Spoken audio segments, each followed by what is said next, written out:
Yanvarın son həftəsi məktəblərdə qış tətili başladı. Bizim də prioritetimiz şagirdlərin tətil günlərində səmərəli istirahəti məsələsi oldu.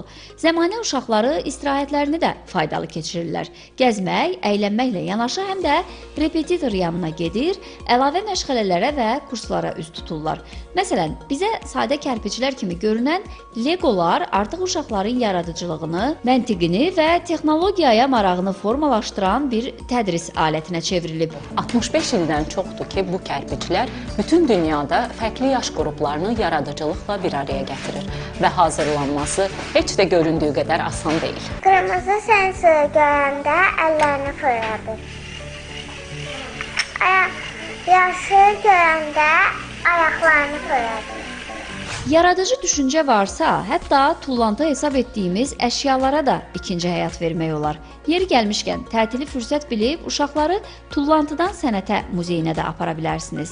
Tullantıdan Sənətə muzeyində gündəlik istifadədən çıxan əşyalar indi eksponata çevrilərək keçmişin izlərini ekologiyaya çağırış ilə birləşdirir. Bu əsərimiz Azərbaycanlı müəllifin əsəridir.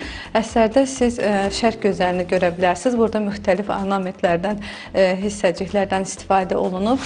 Muzeylərlə yanaşı tarixi abidələrimizi də balacalara tanıtmalıyıq. Uzağa getməyə ehtiyac yoxdur. Övladlarınızla birlikdə içəri şəhərə səfər edin. Bakımızın rəmzi sayılan Qız Qalasına gedin. Amma turist kimi. Tarix, təyinat haqqında heç bir məlumat yoxdur. Sadəcə olaraq Məsud bin Davudun qalası.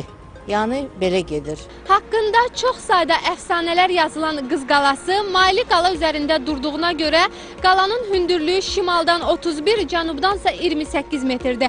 Abidənin birinci mərtəbəsinin diametri isə 16,5 metrdir. Ayağınıza rahat ayaqqabı geyinməyi unutmayın ha. İçəri şəhəri gəzmək, Qız Qalasına qalxmaq asan gəlməsin sizə.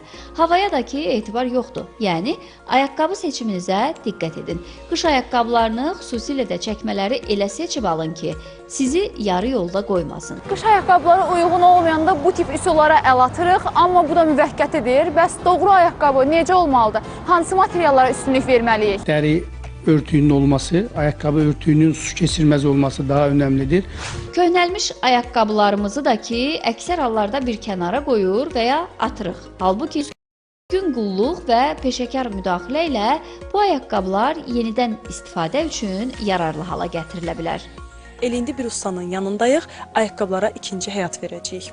Hazırda nə ilə məşğulsunuz? Hazırda biz batinkanın altını dəyişməklə məşğuluq. Bunlara yeni bir nəfəs veririk. Ayağınızı yerdən götürən avtomobiliniz varsa, heç ayaqqabılarınıza fikir də verən olmaz. Hətta elə sürücülər var ki, bütün qarderobunu elə maşınında daşıyır.